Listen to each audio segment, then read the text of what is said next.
I would be a terrible, terrible DJ. Check, check. Yep. Yeah, yeah, yeah. Sama mama. Shaka. Check, check. Yeah, yeah.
I'm not. This is Raiders is too close. All right. Good morning, everybody. I got 7 o'clock. We're going to get started with the operational briefing for the Fawn fire. My name is Chris Burtz, the Plan Section Chief for CAL FIRE IMT4. If everybody could please silence their electronic devices, we will get started with a current situation. Good morning, Monty Smith, Night Operations, CAL FIRE IMT4. Started off in Division Alpha yesterday. The lines were challenged with some wind early in the afternoon. It did to progress towards the I-5 corridor along the power line easement. They were able to pick it up with use of aircraft, dozers, crews, and hose lays. It's looking really well. They got a lot of mop up done in that area last night. I had several spots that are all picked up. They're all lined and plumbed. and continue north towards the division break.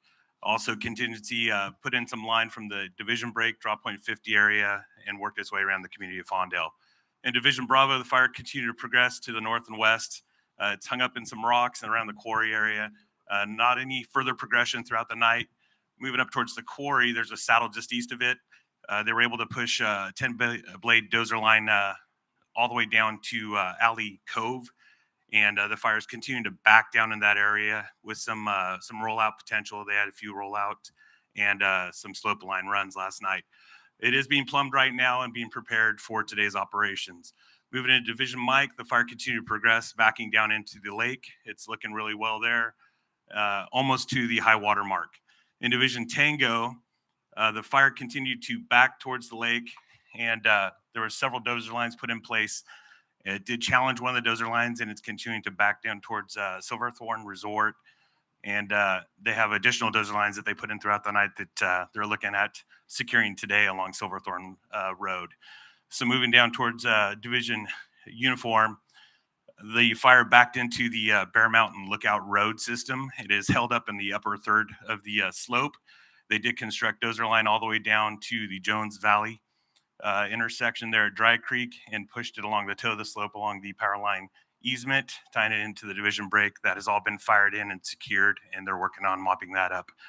Moving into Division Whiskey, the fire held within the current footprint. They got some good tactical patrol and mop up done in there last night. That is a continuous black edge of dozer line, hand line, and road system. Into Division Yankee, it all held within the current footprint. And they got about 40 feet of mop up in there. They worked real hard to secure that edge. No issues in that area. For contingency branch last night, they got a good several dozer blade wide line pushed in from the lake all the way down behind Jones Valley. And that's all tied in. Have a good shift. Okay, if everybody will turn to page 1 in their IEP, we're going to cover the incident objectives, starting with management, to provide for and maintain public and first responder safety, utilizing the incident safety analysis process. Ensure COVID-19 precautions and best practices are met at all time. Protect values at risk, including infrastructure, improvements, private and public lands, natural and cultural resources. Foster and maintain relationships with all cooperators and stakeholders. Ensure coordinated, timely, and accurate release of public information. Maintain physical accountability, and keep cost commensurate with values at risk. For our control objectives, the big box, to keep the fire north of Highway 299, keep the fire south of Shasta Lake, keep the fire east of Interstate 5, and keep the fire west of Blue Sky Road. Next, we'll get into weather and fire behavior. Good morning, Jonathan Pemberton, Fire Behavior Analyst with Team 4. Starting off with weather. It's on page 3 of your IEP if you want to follow along. We're looking at it sunny with a cooling trend over the next couple of days. So today, we're going to be max temps into the upper 80s and our RHs down into the teens. We're looking at the northeast wind sticking through with us about 4 to 8 until somewhere around noonish, 1300 into 1400. It'll be switching to south with maybe a tiny bit of a southwest component, sustained around 10, gusts to 15. It's going to be switching again overnight to northeast wind, somewhere around the 2100 to 2300 mark. And so watch for multiple wind shifts today. Into tomorrow, looking at similar wind pattern in that it's going to be coming out of it's switching out of the northeast into that south wind component again. It'll be stronger though tomorrow with gusts up to 20. Looking into slightly longer term or longer range, we're looking at a tiny bit, maybe a tenth of an inch of rain Monday morning to Tuesday afternoon. And then after that, Tuesday night, looking at another north wind event coming. So on the fire behavior front, what does that mean for us? It means that we're going to be challenged on multiple sides. So with the wind coming out of the northeast, it's still going to be pushing into this Yankee and Whiskey terrain, but then it's going to be switching into that south wind component. And so you might get a little bit of flanking action. It's not going to channel too much, hopefully here into the Alpha Bravo area by the power lines. However, into Tango and Uniform, you are going to be seeing not only the fire front with a little bit of wind push behind it, even though there is Bear Mountain here, which will shelter a little bit, all the down slopes are going to be pushing it out toward, say, Jones Valley area. And There are some drainages here that are going to align a little bit with the wind. And so look for some channeling and look for some challenging activity out here into the Tango uniform break area. The fire behavior forecast is on page 4. The one thing I want to note on that, probability of ignition, looking at a whopping 100%. So please keep your eye out. Anyone who's gridding or watching for spotting. With the wind coming out of the south, the other thing to note is up in the Division Mike and Tango area, watch for it trying to sneak across the lake there. The lake is not exactly very large this time of year in a drought. So it does want to try to push across that with any wind gusts. So please watch for that. And finally, one more thing. There is a fire behavior and fuels advisory. That is on page 20 of the IAP next to the safety message. So please brief your folks to that. We've been seeing very erratic fire behavior. For those of you who have been sleeping so far this year, some fires have gotten big. I don't know if you know that. And so please be aware that fuels are absolutely critical. BIs and ERCs for this area are around the 90th percentile and not looking like any significant rain to moderate anything other than maybe dampen down for a day or two. Thank you, and make it a safe shift today. Good morning. Nocella Ozard, Resource Unit Leader. Roll call will be held at your division breakouts, but I'll be introducing the line leadership. Branch 1, Tim Perkins. Here. With trainee Nick Chaponi. Here. Division Alpha, Jason Collins. Here. Division Bravo, Scott Irving. Here. Division Yankee, Garrett Quigley. Branch 5, Jake Cowan. With trainee Dusty Jives. Division Mike, Kevin Mancebo. Division Tango, Clint Swenson. Division Uniform, Buck Thomas. Division Whiskey, Dave Height. With trainee Tony Pescatori. Contingency Branch, Shane Galvez. Suppression Repair, Jason Paberko. And Anderson Staging, Tyler Holquist. Thank you. Good morning. Shane Lauderdale with CAL FIRE Incident Management Team 4 Day Operations. And I want to introduce my partner will be Chief Jibilisco. He'll be the voice you'll hear on the radio and the person you'll be interfacing with face-to-face. So this shift is the shift that did the incredible work that we were able to pick up on yesterday. So we just want to, first of all, just thank you for the efforts you made during that hard push. You saved hundreds of structures. It's very evident when you go through the fire area, the work you did, how much challenges you had in doing that work. And the good news is what you did was picked up on yesterday, and we did not have any reports of additional structures being damaged or destroyed. And that again is a testament to your work. So today, a couple things I want to talk about first before I get into individual directives. For everyone out here, it's incredibly important that we share a common operational picture. And what I mean by that is you had your shift that started this. The next shift picked up where you left off, and the expectation is today that we get a good download briefing and we pick up on where the shift going off left off and don't start with a new plan today. Today is a pivotal day. As you heard from weather, as you heard from night operations, we're at that point where we can completely turn the corner and get a line around this entire fire today. And that is my ask of you today is let's get this line in. Let's get it done, and then let's finish it and go home. All right. So with that said, a couple things. Number one, divisions. The expectation for all of you is that you share resources today.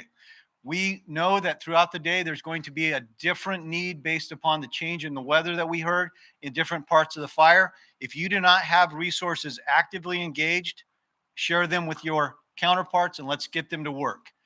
Conversely, if you start to hear that one of your counterparts is starting to have difficulty in a piece of line, already identify who you're going to share, and let's make that happen. With that said, branches, it's incredibly important, that you are listing and keeping accountability of where those resources are. If they're going to stay for the rest of the operational period, let's get that back to deputy operations so they can get that changed in our resources. All right, let's talk about, two other things. One, PG&E is going to be working, especially in Whiskey and Yankee today, doing some pole replacement, some tree work. Make sure that we are communicating with our divisions on what the needs are. If we're starting to have conflicts out there, we need to know so that we can work through that. All right, so let's talk about what's going to happen in Branch 1, Division Alpha. Division Alpha, Jason, you have a lot of work that needs to be completed around the structures. Yesterday, they got pushed hard in Alpha, but they were able to hold it. Let's get in there, mop up, and ensure that we have all the work done that needs to be done there. Bravo. Scott, you have a hard piece of line to figure out down to the lake. Let's get that figured out. Work with Mancebo and Branch 5, and let's figure out how we're going to tie that piece all the way in to Silverthorne. Moving down into Yankee, today, let's aggressively mop up around structures, continue tactical patrol, and get ready to try to repopulate as soon as we can. Whiskey, the same exact directive for you, Dave. Let's mop up 300 foot in, at least along Bear Mountain Road, around structures, and continue tactical patrol today. As we move into uniform, it is very, very important that we hold Bear Mountain Lookout Road. So let's continue to focus on that today in uniform and hold that piece. Work with Tingo. Clint is going to continue to figure out how to tie this into to the lake and get that piece tied in through Mike. So today, let's get this done and let's go home. Good morning. I'm Jack Piccinini, the safety officer for IMT4. If you'd please turn to page 21 and 22 of your IAP are the safety products for the incident. And with regard to the safety message, you heard about briefings, and it's Team 4's expectation that everybody receive a briefing. This is really, really critical. And what we've done is we've designed the safety message to be used as a tool for you. We've identified some emphasis topics. We've identified the 3 watch out bullet points, and more importantly, 3 mitigation bullet points. Those are designed to be used as a tool for you so that you can discuss those items and stimulate conversations during your breakouts. And again, make sure everybody gets a good briefing. So this is day 1 of the 2-shift safety message. The hidden hazards, there's plenty of hazards out there. And again, I would refer you to page 22 of your IAP, which is the 215A hazard analysis. Please include that in your briefings. Take a look at what might be specific to the area that you're working in. And then fatigue is the next item on the list. And look, I know we're only a couple of days into this incident, but physical fatigue and mental fatigue has taken its toll on us over the fire season. So it's kind of a cumulative effect, if you will. So I really want you to check in with each other throughout the shift with regard to physical and mental fatigue, and just make sure everybody stays healthy. Let's look out for our brothers and sisters out there, and let's deal with that appropriately. And then finally, leadership. And my message with regard to leadership is that, look, safety isn't just putting a safety message in an IAP. Safety isn't just sending safety officers out on the line. Safety is about leadership. It's about holding ourselves accountable to doing the right thing. It's about holding each other accountable to doing the right thing, looking out for our brothers and sisters out there, preventing them from making a mistake that could cause an accident or an injury. So it's really all about leadership. With that being said, IA activity was intense, and the activity yesterday was intense. And yet the accident record on this incident has been incredible, which speaks volumes to the level of line leadership that is out there. So with that today, be a leader out there. Good morning, Nico Mattioli, Air Operations Branch Director, Team 4. So I'll start on the fixed wing side of the house. We got an early up for 1 air attack, 1 ASM, and 4 tankers. On the rotary wing side of the house, we got 7 Type 1s, 2 Type 2s, 3 Type 3s. Helco and air attacker are going to get up first thing this morning, so you can plan on that. Guard 873, your 24-hour medevac hoist ship out of Reading. And I want to emphasize, when working directly around aircraft, please make sure the line is clear. They cannot drop if you're in their way. And then finally, maintain good discipline on air to ground. How to stay shift.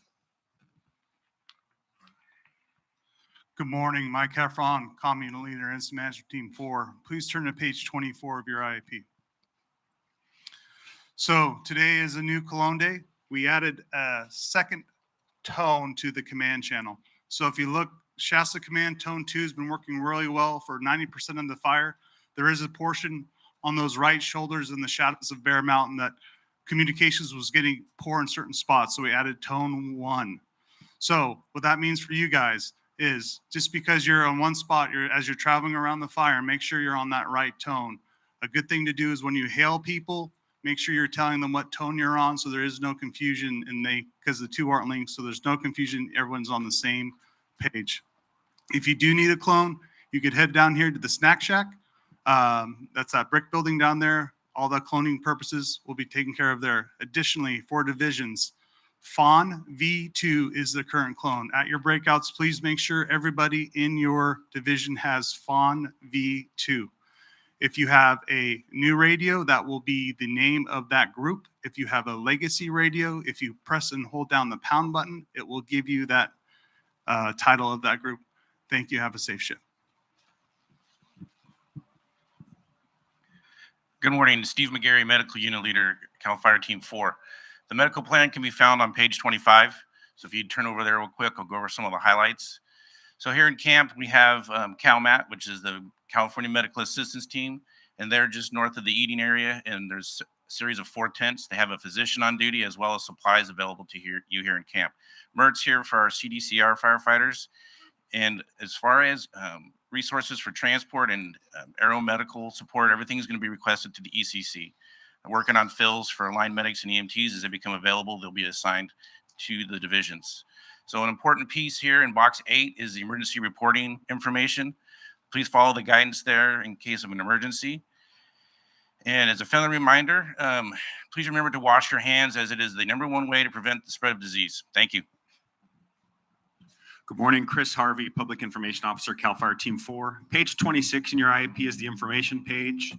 At the top of that page is an information phone number. Feel free to share that with any community members or media that you may run into on the line. They can call that number and get the latest information. Also on that page is a QR code. That'll take you to the Cal Fire social media policy. Company officers and supervisors, please ensure that your crews are all aware of the restrictions and guidelines surrounding posting videos or pictures from this incident on private social media pages. The PIO trailer is the trailer that's closest to the turnstiles at the main entrance. It'll get some signage on it today. That trailer serves as a mailing point if you do have things that need to be mailed to the incident. Page 26 has a format of how we'll have you do that. Also, that trailer will serve as the lost and found. So if you lose something, stop by the trailer and see if we have it. And conversely, if you find something out on the line or in camp, please drop it by the trailer. We've already had a couple of cell phones and other pieces of equipment get back to their owners. That's about it. Thanks. Have a safe shift. Okay, a couple things before we finish with the IC. If you turn to page 27 in your IAP, that's the incident training message. If you are a trainee on this incident and you want to get credit for the work that you're doing, please tie in with the training specialist. He is in the plan shop, same building where you checked in. If you are a local government or a OES resource and you have not tied in with the OES, please tie in with the OES trailer with Pat Titus, and they'll get your needs taken care of there. The last thing is for cooperators. There's a cooperator meeting this morning at 10 a.m. in the Trinity Hall.